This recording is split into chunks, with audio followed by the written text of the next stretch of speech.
Dan semoga Allah subhanahu wa ta'ala menghancurkan sehancur-hancurnya para pelaku pembantaian 6 syuhada pengawal kami dan yang memerintahkannya, serta para aktor intelektualnya juga yang merestuinya, dan semua yang terlibat dalam pembantaian sadis dan brutal tersebut secara langsung maupun tidak langsung. Allahumma dammirhum tadmira waqtulhum badada wala tughadir minhum ahada ya qawi ya matin ya muntaqim amin ya rabbal alamin. Allahu Akbar. Allahu Akbar.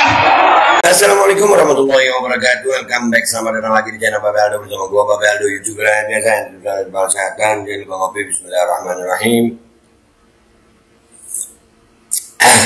Alhamdulillah rabbil alamin, wassalatu wassalamu ala sayyidil mursalin sayyidina Muhammad wa ala alihi washabihi ajmain. Rabbi shrah li sadri wa yassir li amri wahlul 'uqdatam min lisani yafqahu qawli bi Nabi wa ali.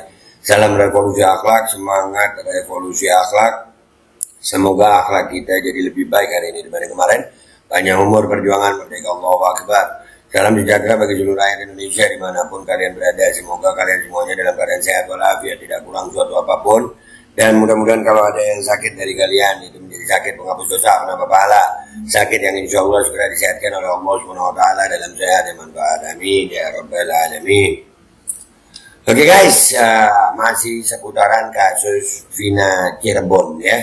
Ya Allah, ini kasus ini, kenapa sih Babe sekarang ngikutin kasus ini? Ya, sekali lagi gue ingetin kalian, karena gue meyakini bahwasanya ada orang-orang yang terlibat KM50 itu juga terlibat kasus ini. Jadi gini guys, sebelum masuk nih ya, makar Allah SWT, mungkin orang nggak akan dihukum dari permasalahan utamanya.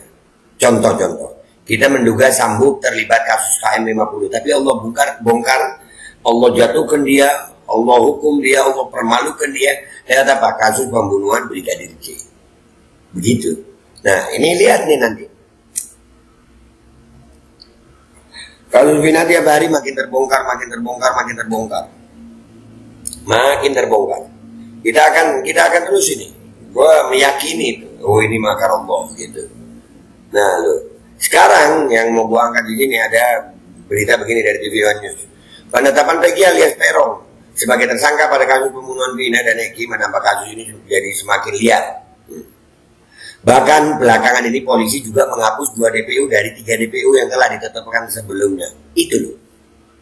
Bisa ada menghapus DPO itu. Itu gimana? Ex Kapolda Jabar, Irjen Pol Purnawirawan Anton Harlian pun buka suara terkait mengapa 3 DPO baru dicari setelah kasus ini viral di media sosial. Nah,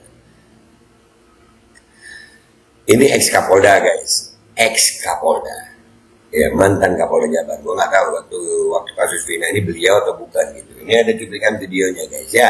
Jadi masih ada polisi baik, itu masih ada. Walaupun kita sampai ada anekdot begini ya.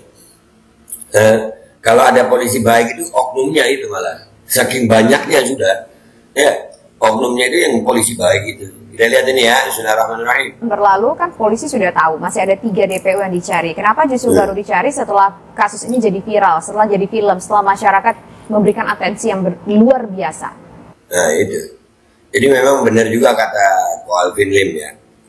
Ko Alvin Lim bilang ya, salah satu yang bikin kasus itu bisa berjalan itu kalau viral. Memang. Nah, alhamdulillah.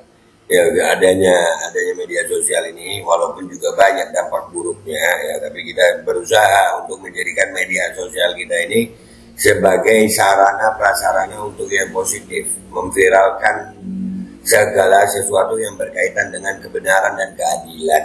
Ya, viral ini penting sayang. Lanjut. Saat itu memang saya juga mempertanyakan polisi, para penyidik berpuas diri, pekerjaan saya sudah selesai. Dan juga ya kadang desakan masyarakat dari keluarga korban juga tidak terlalu mendesak saat itu kan.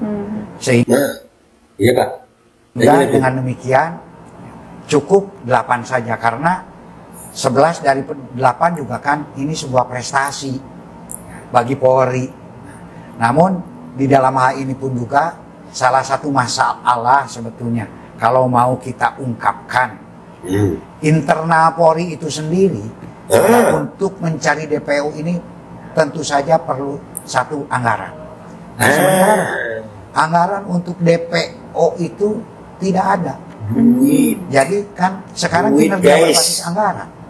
Jangankan untuk DPO, untuk kasus-kasus tunggakan saja tidak ada. Jadi ini pun juga mungkin salah satu masukan. Nah, tolong nanti DPO dan kasus-kasus tunggakan yang atensi ini bisa dimasukkan ke dalam ya anggaran penyidikan atau penyelidikan. Oke, ya dari cuplikan dari video ini ya guys, ya kita bisa tahu nih bahwasanya memang ya polisi itu bekerja dengan anggaran alias full duit, money. Ya, kalau nggak ada duit nggak kerja gitu lah ya anggarannya. Nah, nggak bisa kerja juga. Jadi ada dua hal yang disampaikan Bapak Irjen Pol Purnawirawan Anton Carlyan ini adalah polisi itu biasa bekerja kalau ada desakan dari masyarakat. Nah itu pentingnya media sosial, pentingnya netizen. Kita bisa mendesak agar bekerja gitu bisa. Yang kedua adalah anggaran. Ya dan itu sebetulnya Pak sudah menjadi rahasia umum sih Pak ya. Ada duit dikerjain, kagak ada duit ditinggalin gitu kali ya Pak ya. Jadi ini teguran buat institusi Polri. Ya, kalian kan mestinya ada jatah memang sudah kan seragam kalian apa semua, makanya juga ya anggota kepolisian kadang-kadang nyari ceperan ada oknum-oknum gitu ya. Karena memang bekerjanya tergantung anggaran, makanya dicari setelah viral dulu. Jadi Anda, wah sudahlah, ada duit, ada viral baru dikerjakan gitu ya. Udah langsung kita ke Instagram yuk, kita lihat apa komentar netizen di sana. Let's go to Instagram guys. Oke guys, kita udah di postingan Instagram ini ya. Udah di postingan Instagram TV One, kita udah baca tadi. UUDE ya, ujung-ujungnya ya duit cuy, duit. Nah, jadi duit. Oh, aduh parah nih, itu dianggap prestasi, woi. Waduh pak, itulah. Ini yang ngaku polisi lo ya, mantan purnawirawan polisi ini yang ngaku. KWK asli tuh, ini kocak banget ini asli ya. Ada pengakuan bahwasanya memang anggarannya nggak ada, terus gimana gitu ya? La. Udah ujung-ujungnya duit ya gitu ya. Panggil Ladu Sing ya, gue nggak pernah tahu Ladu Sing ini pasti film India kayaknya ya. Hebat sekali ya, mari tepuk tangan, iya. Mari tepuk tangan. Aduh.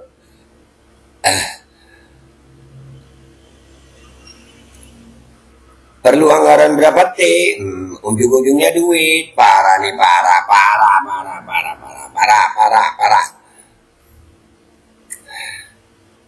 Netizen lebih banyak didapat fakta. Ya dari netizen lebih banyak memang. Mata jadi DPW, moal aya nu ngudak, teboga modal. Apa nih? Apa di sini ada orang Sunda nih. Den.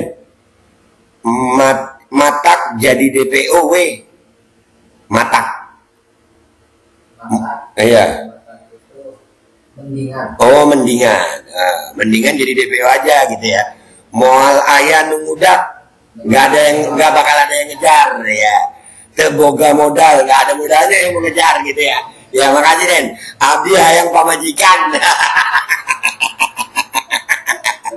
Aduh, anggaran mulu, iya. Anggaran saudara-saudara, anggaran banyak sekali kau bersandiwara, momen kosong, iya gila, nambah anggaran lagi yang dicekik rakyat kecil tertindas lagi, nah tuh, dah tuh. 8 dari 11 saja sudah prestasi, rupanya begini cara kerja kepolisian menyelesaikan masalah, ya itu guys, itu. Polisi lama-lama jadi puisi. Aduh, 271 T. Makanya yang kena 271 T itu santai-santai aja ya. Anggarannya gede itu bisa ngatur kali ya.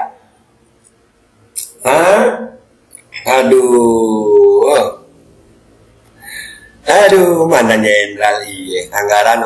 Udahlah. Ya, jadi guys, ini memang mengejutkan. Ya, mau dibilang memalukan juga bisa. Jadi polisi itu kerja kalau ada desakan dari masyarakat dan kalau ada anggaran. Begitu ya. Karena anggarannya nggak ada, ya nggak bisa. Mau gimana lagi? Begitu ya. Makanya sekarang ini banyak dunia kejahatan itu merasa di atas angin. Kenapa? Polisinya bisa dibayar, begitu kan? Astagfirullah. Pak Polisi, institusi ini tolong dibenerin Pak Kapolri. Ya udahlah, kita sebagai rakyat mau bilang apa guys? Ini yang ngaku ex Kapolda Jabar. Aduh. Nah ya guys ya, gua main dulu. Sampai jumpa di konten gua berikutnya. Wabillahi taufiq wal hidayah. Wassalamualaikum warahmatullahi wabarakatuh. Parah nggak sini? Parah. Tahun berlalu kan polisi sudah tahu masih ada 3 DPO yang dicari. Kenapa justru baru dicari setelah kasus ini jadi viral, setelah jadi film, setelah masyarakat memberikan atensi yang luar biasa? Saat itu memang saya juga mempertanyakan, polisi, para penyidik berpuas diri. Pekerjaan saya sudah selesai. Dan juga ya kadang desakan masyarakat dari keluarga korban juga tidak terlalu mendesak saat itu kan. Sehingga dengan demikian cukup 8 saja, karena 11 dari 8 juga kan ini sebuah prestasi bagi Polri. Namun di dalam hal ini pun juga salah satu masalah sebetulnya kalau mau kita ungkapkan, internal Polri itu sendiri ya, untuk mencari DPO ini tentu saja perlu satu anggaran. Nah sementara anggaran untuk DPO itu tidak ada. Jadi kan sekarang kinerja berbasis anggaran. Jangankan untuk DPO, untuk kasus-kasus tunggakan saja tidak ada. Jadi ini pun juga mungkin salah satu masukan. Nah tolong nanti DPO dan kasus-kasus tunggakan yang atensi ini bisa dimasukkan ke dalam ya anggaran penyidikan atau penyelidikan.